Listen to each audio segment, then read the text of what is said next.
Good morning. So we have to start for the next session. Please take your places. The next session is entitled Diabetes Remission Programs, Lessons Learned from Different Metabolic and Weight Loss Approaches. It's a pleasure to share this session and co-share with Dr. Rocco Barazzoni. I'd like to thank Laura Chabrioli because lent 2 minutes to Rocco Barazzoni. So the first speaker, sorry, to Rocco Barazzoni, to Mike Lynn, sorry, Dr. Mike Lynn. So it's time for you. The title of his presentation is Direct Trial, Durability and Legacy Effects. Dr. McLean, you know, is the chair of human nutrition at Glasgow University in the United Kingdom. You please take your time, but only your time. Thank you, thank you, Geordie. And thank you, organizers, and what a fantastic meeting and what an amazing job you've done bringing us all together. So thank you very much for that. Thank you to Mr. Frederick Banting, a rotten doctor, third-rate scientist, but a very, very good painter, which we may hear about later. And he's on the first slide here with some disclosures. So I was given a title here, and how do I spin that out over a whole 15 minutes? Firstly, I'm going to take a sort of perhaps a slightly eccentric view of this. Now, you all know this, type 2 diabetes, bad disease, actually only happens when people gain weight. And what happened to kick all this off was a thing called the James Lind Alliance in the UK sponsors research into the wishes of people suffering from different diseases, in this case, type 2 diabetes. And a study was conducted between Diabetes UK, our patient charity, and the James Lind Alliance, led by Sarah Finer, involving a number of people with lived experience of type 2 diabetes, surveying others to ask what did they want our research to do. And they had a number of priorities. The top one was to achieve a cure or a remission of type 2 diabetes. That was what they said. And that was the statement from people living with diabetes, which completely changed the course of research in the UK, because the chief executive, Barbara Young, said, right, we're going to move our funds directly into a program to try to achieve remission of type 2 diabetes. And lying behind that was the belief, and I think it's a correct belief, that if you don't have a disease, you can't have its consequences, you can't have its complications or its costs. So this is a win-win for everybody if it is achievable. And that was what led to the design and the origins of the direct trial. I've been asked to talk about the legacies. Now, the real legacy, the big legacy, is that certainly, and this is from the UK, we have several national health services in the UK. They're all separate. In Scotland, where we're a little bit sharper, quicker, more alert than the other ones, the evidence-based program used in direct is now being used in every area of the country with trained staff to deliver the direct counterweight program. So far, the numbers have built up to 2,000. It's a resource issue just to bring staff into place and to get to undo existing treatments to provide this.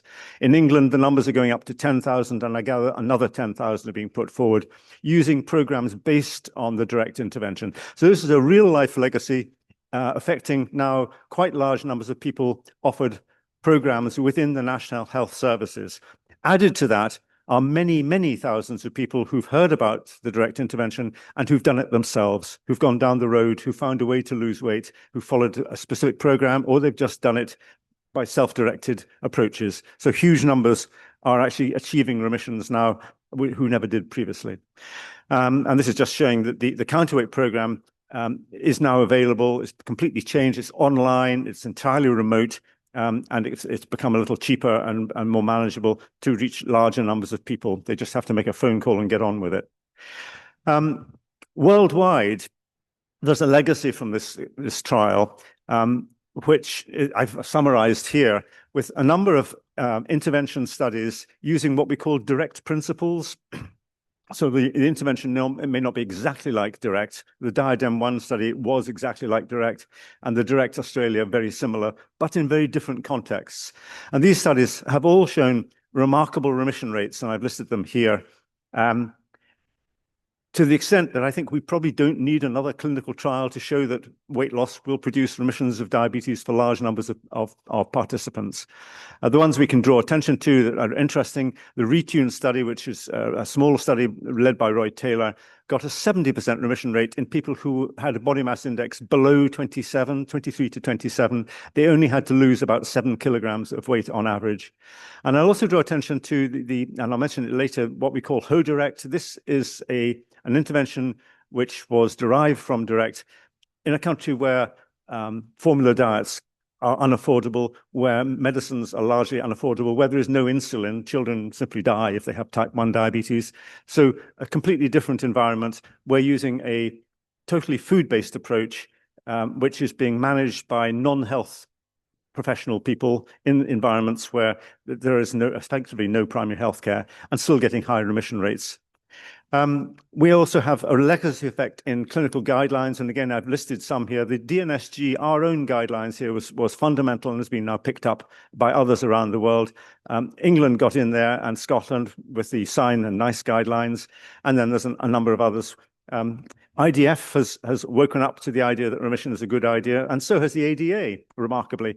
And I can quote there, this is a 2025 standard of care in diabetes, which is recognizing that a 10% weight loss brings multiple benefits, not just remission of diabetes, but multiple benefits for the diseases related to metabolic syndrome, if you like that terminology. But I'll just tag up my own comment here that correcting glycemia alone, if you leave the fat in place, will allow the disease process to continue. And we're dealing here with a disease process. And I think one of the legacies for me at a personal level is to understand that type 2 diabetes is not a disease, it's a disease process. And it starts a very long way before any manifestations. And that disease process, for me, is the same disease process as obesity. It's an accumulation of abnormal or excess fat, perhaps both. And it only it becomes diabetes in people who are genetically predisposed, for whatever reason, to accumulate excess fat at a certain point within organs as intra-organ ectopic fat, and it's damaging. And that's what seems to produce a large number of related diseases, all tied up with microvascular activity. And I've a little picture up there, which we're going to come to in a minute. And this concept, one of the lovely things which can happen in life is when I have a bright idea and I think I'm going to write a little editorial here. I don't know where to send it or what to do. I'll send it to my friend Naveed Sattar and see what he thinks about it. And that day, he sent one to me that he'd written, thinking this might be a good idea for an editorial or a viewpoint. And it was almost the same story. And that was the paper which was published in Lancet Diabetes and Endocrinology, which basically is saying that if we treat one of the metabolic syndrome outcomes, we're going to let the others progress unless we take away the root cause. And if that root cause is fat accumulation in vital organs, then many other diseases are going to manifest. And that was the thesis in this paper, which has actually been quite well cited. Interesting story there. Yeah, so and Walter Willis is here. So thanks, Walt, for keeping us on track with this. This association between observational study and the Nurses' Health study between weight gain or weight BMI gain and type 2 diabetes is extraordinary, with relative risk figures going up in this slide up to about 100. This can only be a causal relationship. And I think that's something which is very fundamental. We don't need to do any clever statistics here to show that this must be causal. We spent yesterday a long time discussing relative risks of 1.2, 1.3 as important factors, which might be addressed within perhaps different carbohydrate types. These are all statistically proven, but they're nothing like the sort of elevation here. And I think we need to get that in perspective. So we also know that quite modest weight loss checks the progress of prediabetes. And that's well known. This is just the North American study, but there are many studies which have all shown the same thing now, that most type 2 diabetes can be stopped at a prediabetes level by losing quite a modest amount of weight of the order of 4 or 5 kilograms. And that was what led to the idea that perhaps this added to the bariatric surgery story could be put into place for people with diabetes to reverse the disease, to get rid of it completely if we can remove that excess fat. And that was the 1-year results from DIRECT. It was a randomized trial in primary in communities, so not even in primary care, but in communities. They never came to hospital, so we had only limited biological information about them. But this remarkable remission rate, almost half of the patients in the intervention group free from diabetes at 1 year, no medication, with little change in the controls. And at 2 years, that figure was still 36%, well above the 1-year target. And the difference was made up by 15 individuals who regained weight. And Roy showed later that this regain in weight brought back the fat, which he could detect in the liver and the pancreas. So it seemed that the liver and the liver and pancreas fat seemed to be driving the disease. Remove it, the disease goes away. Regain weight, put it back, and the disease comes back. So closely tied up there. These figures already exceeded the need as defined by our health services to make provision for this in routine care. And that's what led to the development of our diabetes remission programs in the UK. This one study, extraordinary effect that it had within the UK at least. The individual sustainability is the immediate big question here. This is we had 1 year and then 2-year results. What we were able to show was that for people who maintained a weight loss on the right-hand side of 15 kilograms or more, had a remission rate of 86% at 1 year, 82% at 2 years, so pretty well maintained for at least 2 years, and at the same level as bariatric surgery, and quite good remission rates for 10 to 15 kilograms also. The lower figures, of course, some of our individuals had a hemoglobin A1C was only just into the diabetes range, so that they were able to achieve a remission with relatively little weight loss. But the maintenance of remission seemed to be very closely tied to the maintenance of weight loss, and that is the big problem that we all face on a daily basis. With over 15 kilograms weight loss, only 14% failed to get a remission, and many of those were very close to remission. Worth remembering, there were about 3% who seemed to get no improvement in hemoglobin A1C at all. And these were clearly non-responders and clearly have a different type of diabetes, which is not dependent on the excess body fat or even ectopic fat. And Roy, as you know, was able to show that with the MR spectroscopy, that the pancreas, and the images at the top are very remarkable, the pancreas recovered to being almost entirely normal over 2 years. It didn't recover overnight. It didn't recover over a few weeks. It took 2 years to restore the structure of the pancreas, to regain its full volume completely, and to regain the maximum insulin secretion under arginine and glucose stimulation, to become not just improved, but normal, completely normal. So completely upending our belief that type 2 diabetes was a permanent disease whereby beta cell function, the beta cells were dying effectively. This is simply not true, and it changed our thinking. At the same time, there was this remarkable reduction in blood pressure, and we sort of almost accidentally showed that weight loss, and this slide shows the period during the active weight loss for up to 12 weeks spread over a period of visits, where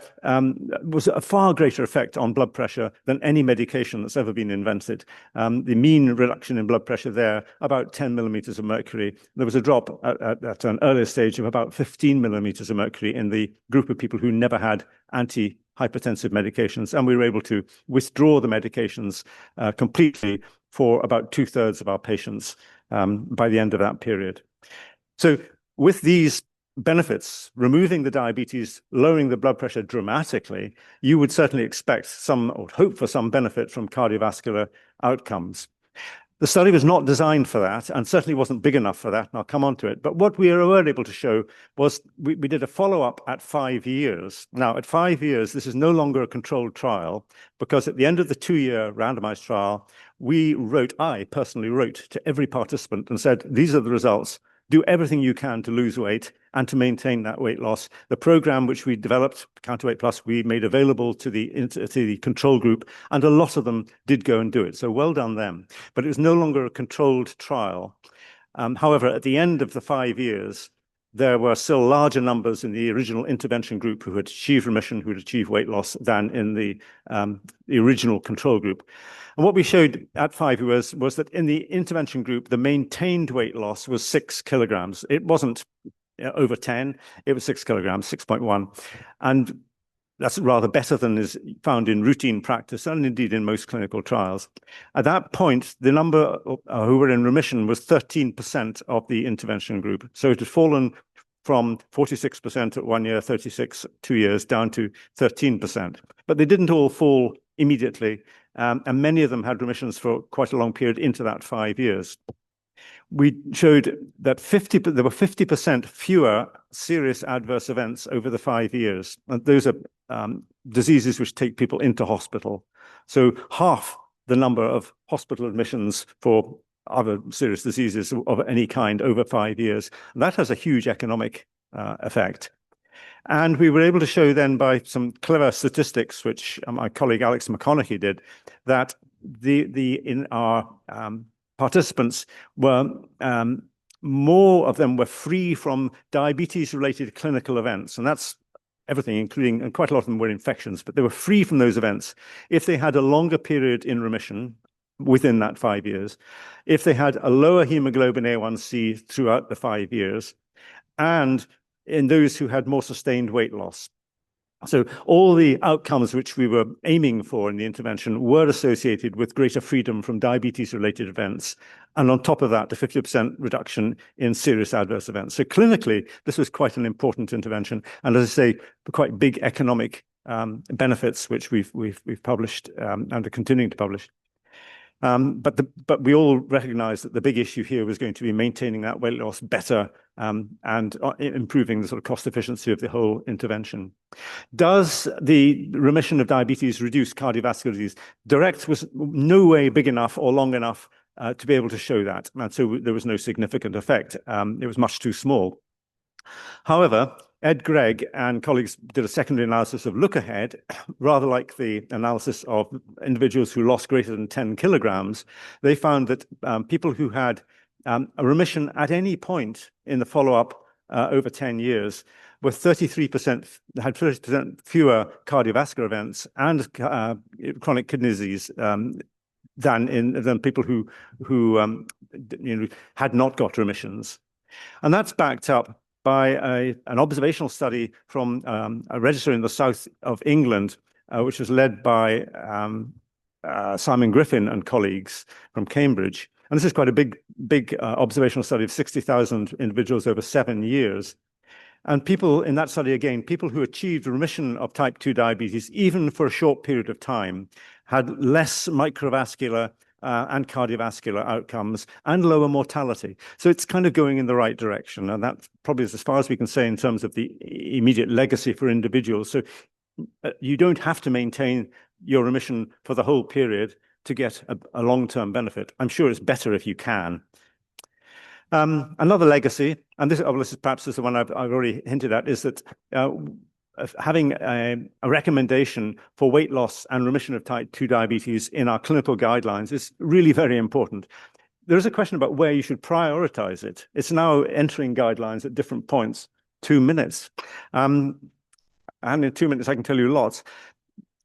My argument would be to say that in every person who develops type 2 diabetes, a remission should be their first priority. And our duty as doctors should be to say, if you can achieve a remission and we can help you to do that, that's your best treatment, at least to start with, and maintain it as long as we can. Don't wait for some other time to do that. So that was very important.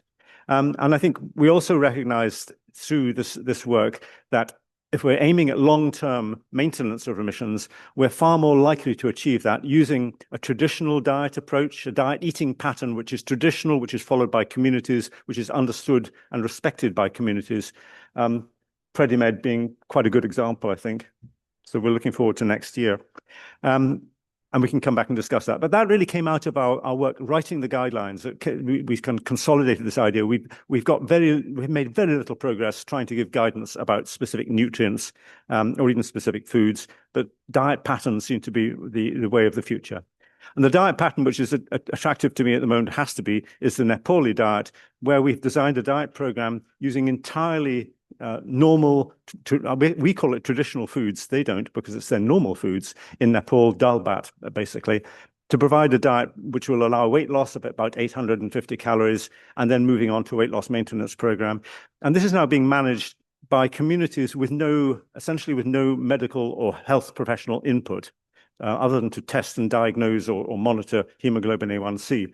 So we're aiming that this disease, which is generated by social chains in weight gain in populations, we hope to be able to show that we can manage it in Nepal using programs completely owned by the communities, because they value health remarkably. And we're using a number of different approaches there to do it. The pilot study there in Nepal was quite fun. It was 70 patients with well-established type 2 diabetes who went onto the diet program, and they achieved 40% remissions initially, which fell to about 30%, 29% at 12 months. Not as good as the formula diets that we had in the direct trial, but still, this has a big effect in a population which has no other treatments for diabetes, effectively. And we've looked at the qualitative aspects to improve the intervention. So there you go. And my 2 minutes is up. Thank you very much, Jyoti. This takes me right back to the very first study we looked at this, published in 1990, where we established that people who lost 14, nearly 15 kilograms in weight appeared to live just as long as people who never had type 2 diabetes. The survival was increased with weight loss, intentional weight loss in a clinic. And this was tantalizing to me for all these years to see, is this a true effect? Can we repeat it in a randomized trial? And it looks like we're heading in the right direction. So thank you very much indeed, Mr. Chairman. Thank you very much, Dr. Lin. Very important studies and important results. Thank you. It's my pleasure now to invite the next speaker. It's Professor Laura Chiavaroli. I pronounced the Italian way, sorry about that. And she's one of the, of course, organizers from the local team. So thank you also for that and for inviting us. Congratulations. Her talk will be about 2 Canadian trials, Reset for Remission and Repair trials, to assess the advantages of the addition of structured exercise and or a plant-based dietary pattern in intensive lifestyle intervention. Okay, Laura, Thank you. please. Thank you, Rocco. It's a great honor to follow Mike and present 2 Canadian trials that are both underway. So it'll be more protocol presentation. And half of it will be on behalf of Dr. Kaberi Dasgupta, who is supposed to be joining us in this session, but due to some family emergencies, she kindly shared some slides for me to be able to help bring that information forward to you today. Okay, these are my disclosures. Okay, so to address the growing epidemic of diabetes, diabetes remission has become a major target, as reflected in the release of the new diabetes guidelines, which Mike nicely highlighted for us. But if you look at specifically in our context, the Canadian ones, they are saying when it comes to health behavioral interventions, there's still a lack of high quality evidence. Sorry, Mike. So that is where we're kind of reflecting on the landmark direct trial and its replication study in Qatar at DIADEM-1, which are the 2 major trials that have demonstrated how intensive lifestyle interventions can lead to diabetes remission. However, at least to my knowledge of the trials that are out there, DIRECT is the only one where remission was a defined primary outcome, which may be a little bit where the guidelines are saying we need to have a bit more of a focus on the evidence for remission. If we take a look at the diet component of the interventions, the intensive lifestyle interventions in both trials, there's a weight loss phase that's using a total diet meal replacement, followed by a weight maintenance phase. And in both of the trials and in all the trials that are out there thus far, the total diet meal replacement is a dairy protein-based meal replacement. And then the weight maintenance phase uses general healthy eating guidance. And then when it comes to the physical activity component, in the direct trial, they provided step counters with a step target, and there was additional counseling in DIADEM-1.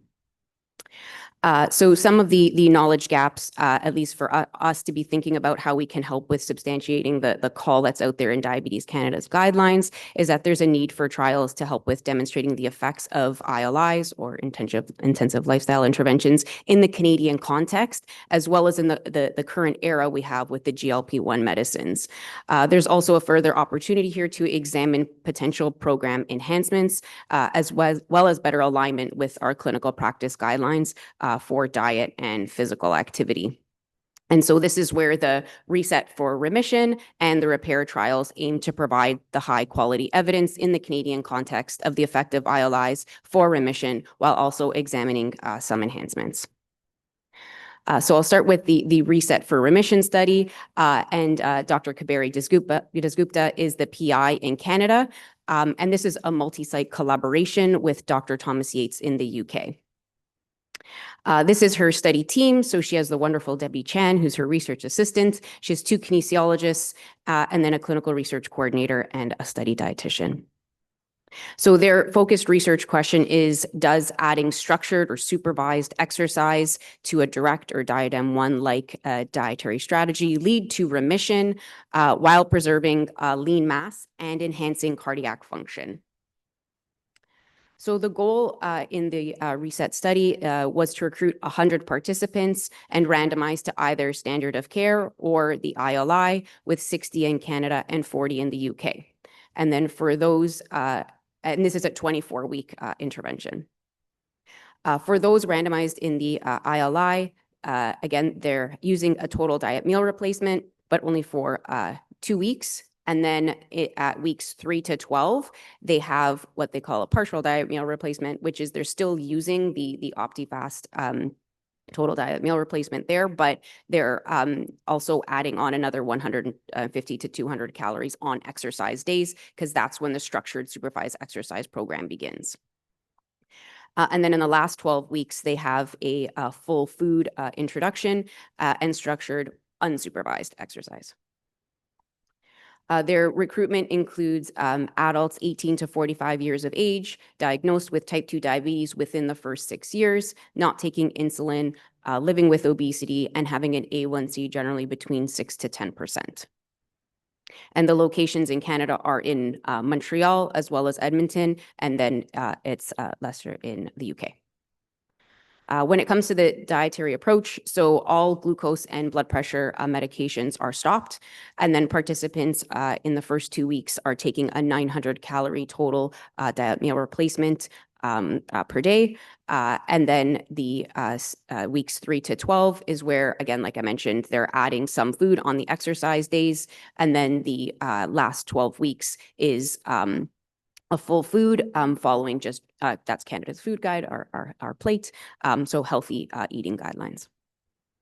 When it comes to the exercise program, it begins in week 3 of the trial. And so this is where they have 3 structured exercise sessions per week. 2 of them are resistance training at 60 minutes per session, and that is supervised in their gym. And then they have 1 session of aerobic training where they're aiming for 60 minutes per week. The goal here is to have 60 to 80%. So the exercise is performed at 60 to 80% of the maximum stress test heart rate, which is conducted at baseline. And then in the last 12 weeks, where it's not supervised, it is being remotely monitored. The participants do have access to the gym still, and they're given a Fitbit. So in addition to the Fitbit, they're also given a blood pressure monitor and a digital scale. And then this is all tracked through the MMHG virtual care platform. And so the physician and the exercise physiologist have access on the back end to the app so that they can track how the participants are following the structured exercise program. The progress to date for the Reset, the target was 100 people, as I mentioned, 60 in Canada and 40 in England, but they were fortunate to reach that goal and exceed it by 2 people in Canada and achieve the 40 in England. Majority of participants have completed the trial, so she is close to wrapping this up soon. The primary outcome for the RESET study is diabetes remission at 24 weeks, defined as an HbA1c less than 6.5% at 24 weeks without any glucose-lowering medication during the prior 12 weeks. Secondary outcomes include diabetes remission at 12 weeks, hypertension remission at 12 and 24 weeks, cardiac function, and lean mass. She has other outcomes as well, but I won't go through all those today. Now moving on to the REPAIR trial, which also follows a direct-like design. This is our study team. It includes our wonderful research dietitian and clinical research coordinator, Melanie, as well as our two wonderful RD, PhD graduate students, Bridget and Diana. And then the principal investigators are myself and the other people you're very familiar with in the room. And both John and Dr. Jenkins are our study physicians as well. So the primary objective of the REPAIR trial is to assess the effect of a plant-based ILI with a guidelines-based dietary pattern, structured exercise, and behavioral support on achieving diabetes remission. And the secondary objective is to assess the effect on achieving a weight loss target of greater than or equal to 15%. The inclusion criteria are very similar to the previous studies. We are looking for adults that are between the ages of 18 to 65 who have ethnic and sex-specific cutoffs for defining clinical obesity, as well as being diagnosed with type 2 diabetes within the past 6 years, not taking insulin, and with an A1C between 6 and 10%. So in this parallel randomized control trial, 160 participants will be randomized to either 52 weeks of standard of care, so their normal diabetes care, or the plant-based ILI, which is again following the direct-like design. So we have a 12-week weight loss phase using total diet meal replacement, followed by an 8-week step food reintroduction phase, and then a 32-week full food diet. And participants are seen for weekly for the first 2 weeks, and then every 2 weeks until week 20, and then every 4 weeks thereafter. And we also have a 2-year and 5-year follow-up planned. The study diet, as I mentioned, includes a total diet meal replacement, but we are using a plant-based, protein-based total diet meal replacement. And so that is for the first 12 weeks. And then the step food reintroduction starts with the portfolio diet. So the portfolio diet will be delivered using the portfolio diet program, and participants will be randomized into cohorts of 8. And so in that, they'll be participating in 19 modules of the Sustainable Behavioral Intervention curriculum, which is being guided by the trial dietitians. Diana will be describing more about the curriculum to you shortly. And the intervention also includes a 16-week structured physical activity program delivered through the University Health Network in Toronto, which is then followed by self-maintenance. This is just about the exercise program. It is part of the Diabetes Exercise and Healthy Lifestyle Program, which was recently initiated at the Toronto Rehabilitation Institute. And this is in collaboration with Dr. Paul O, who's a cardiologist at UHN and who runs this program. So this includes a 16-week structured supervised program. There's one in-person visit per week. And participants are guided in resistance training with a goal of 60 minutes 2 to 3 times per week at 70% of 1 repetition maximum, and aerobic training at 30 to 60 minutes 5 times per week at 60 to 80% of their VO2 max. The primary outcome in the REPAIR trial is, again, diabetes remission, defined as an A1C less than 6.5% for at least 3 months without the use of anti-hyperglycemic medication. And our key secondary outcome is the target. So it's the proportion of people that are achieving the target of greater than or equal to 15% weight loss. We are planning an interim analysis at 28 weeks to assess that we are adequately powered. And then there is the final analysis at 52 weeks. Secondary outcomes are cardiovascular risk factors, as well as lean body mass and muscle function testing. There's additional outcomes, including adherence, implementation, and safety outcomes, as well as a number of exploratory outcomes. So the current progress of the repair trial is that we are still going through the joys of the Research Ethics Board. It's been about 9 months, but I think there's a light at the end of this tunnel. Agreements are in place because there are collaborations. We are registered on clinicaltrials.gov. We've been working on the finalizing the intervention design, including that behavior change curriculum. And then we do have in-kind donations for provision of some of the key foods that are being obtained. So the significance is that these trials will provide direct high-quality evidence of the effects of ILIs targeting weight loss for diabetes remission to drive policies and programs in the Canadian healthcare system to reduce the burden of type 2 diabetes. So as Mike said, it's great that they're getting into guidelines, and as when you're diagnosed with diabetes, it'd be nice if one of the first things you do is try to remit it. But if there's no program in place, it's hard to be able to act on that guideline. So we hope that these trials will be able to provide readily implementable and structured clinical public health solutions using plant-based ILIs and or structured exercise to address the burden of obesity, diabetes, and downstream complications in Canada, building on evidence to support uptake and beyond. So with that, I'd like to thank my team and the teams at Reset and in Repair, and hopefully we'll be able to share some preliminary results with you next year, and even for Kaberi to potentially come and show the results of the Reset.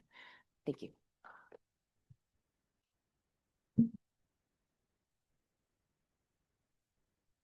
Thank you so much.